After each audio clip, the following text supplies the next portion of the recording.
Hello and welcome to my YouTube channel guys. In our last video we completed ratio portion और आज की class में हम लोग करेंगे प्रोपोर्शन।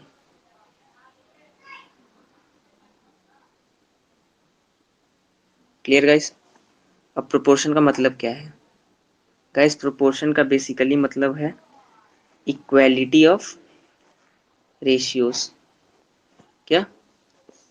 Equality of ratios. अब इक्वालिटी ऑफ रेशियो मतलब क्या?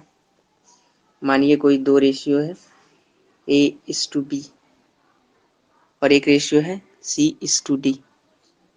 अगर A:B इक्वल है C:D के तो हम लोग बोलेंगे कि A:B is proportionate to C:D। अगर दो रेशियो एक दूसरे के इक्वल है तो हम लोग मानेंगे कि दोनों रेशियो एक दूसरे के प्रोपोर्शनेट में है। Clear guys? अब प्रोपोर्शन में तो हम लोग ये इक्वल्स टू का साइन देंगे नहीं, तो हम लोग लिखेंगे कैसे? A:B is proportionate to C:D। इस चार डॉट को गाइस, इस चार डॉट को हम लोग प्रोपोर्शनेट का सिंबल बोलेंगे। Clear guys? अब आगे बढ़ते हैं। अब चलिए कुछ टर्म समझ लेते हैं क्या है। मानिए ये दिया हुआ है A:B is proportionate to C:D। Clear guys? अब ये देखिए, अभी इसे हम लोग ऐसे भी लिख सकते हैं A/B is equal to C/D। Clear guys? चलिए आगे बढ़ते हैं।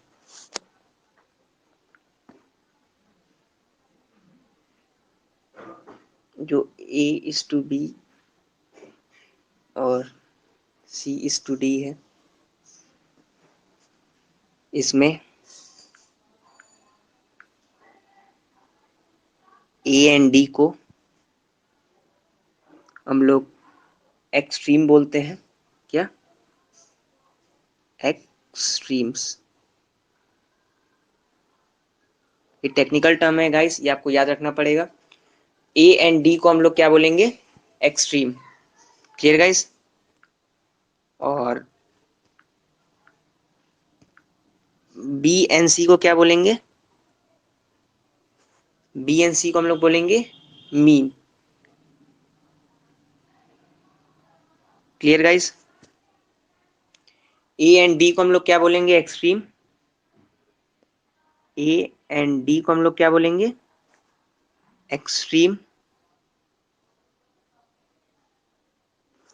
और B एंड C को क्या बोलेंगे? मीन।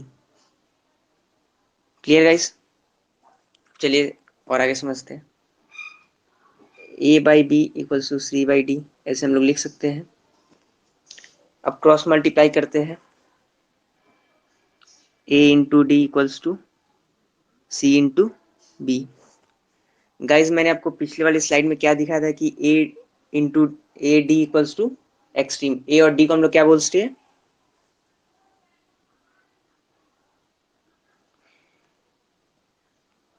गाइज पिछले स्लाइड में मैंने आपको क्या बोला था कि A और D को एक्सट्रीम बोलते हैं, ठीक है, और B और C को मीन बोलेंगे।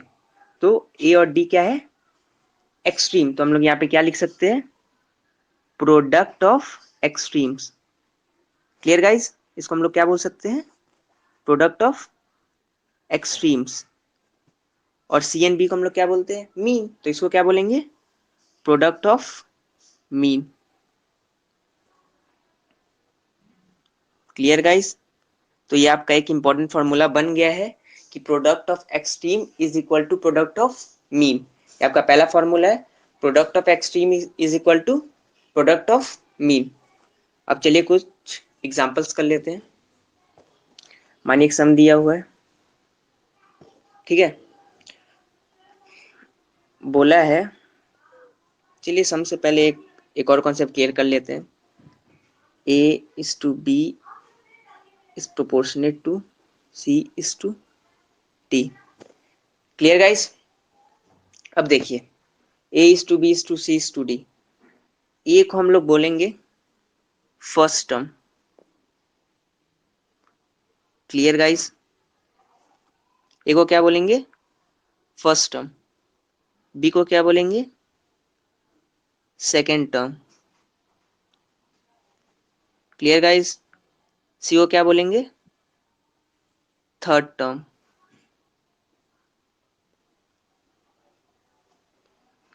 Clear guys? और डी को क्या बोलेंगे? डी को बोलेंगे fourth term. Clear guys? A को बोलेंगे फर्स्ट टर्म, जैसे लाइन से वैसे उस सब के आगे टर्म लगा देंगे। ठीक है, ये मैंने आपको इसलिए बताया क्योंकि ये सम्स के टाइम में ये सब आएगा आपको। ठीक है, चलिए अब सम करते हैं। मानिए दिया हुआ ऐसे क्वेश्चन, देखिए आपको बोल देगा फाइंड द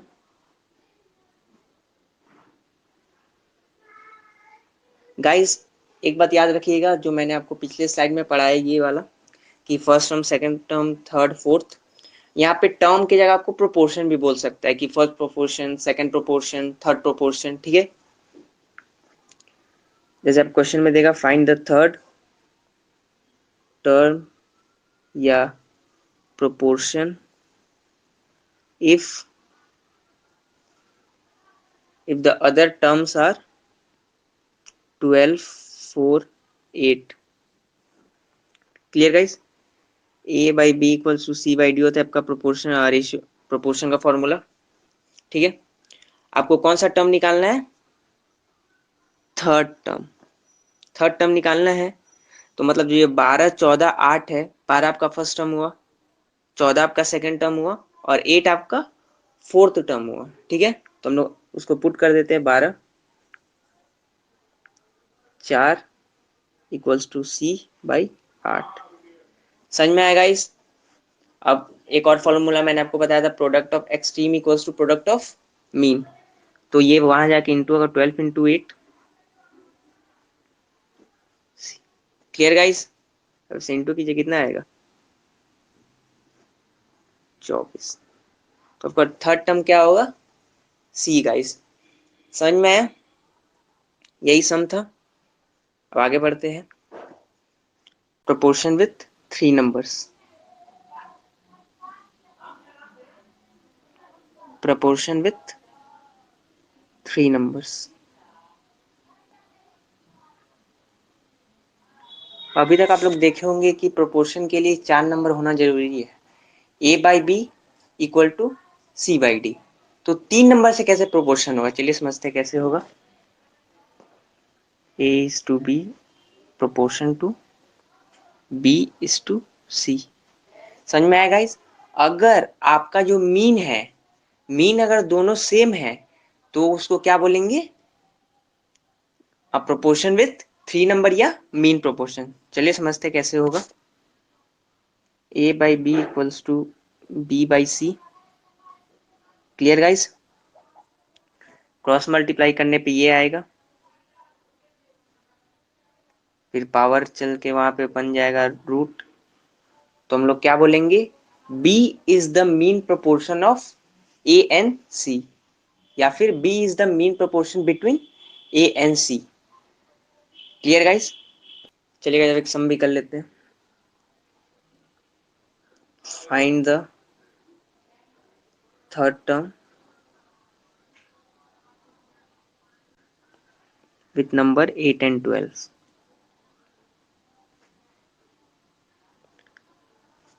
ठीक है गाइस, आपको क्या पता करना है? Third term. तो पहले लिखे A by B equals to C by D.